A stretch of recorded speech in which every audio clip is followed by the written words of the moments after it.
This is the handcuff pancakes with rotation tension pose. So you're going to start in this position, wide leg position. This is the pancake position.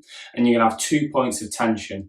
One on your elbow, driving into the inside of your thigh. The other hand turns around, and the back of your hand is placed in the middle of your low back, your lumbar spine. From here, I'm going to drive my elbow into the thigh, twist around, and I'm creating tension at those 2 touch points.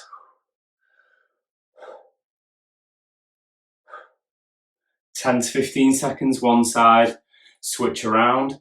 This elbow now into this inner thigh, that hand on the lower back, and again, that tension point, twist.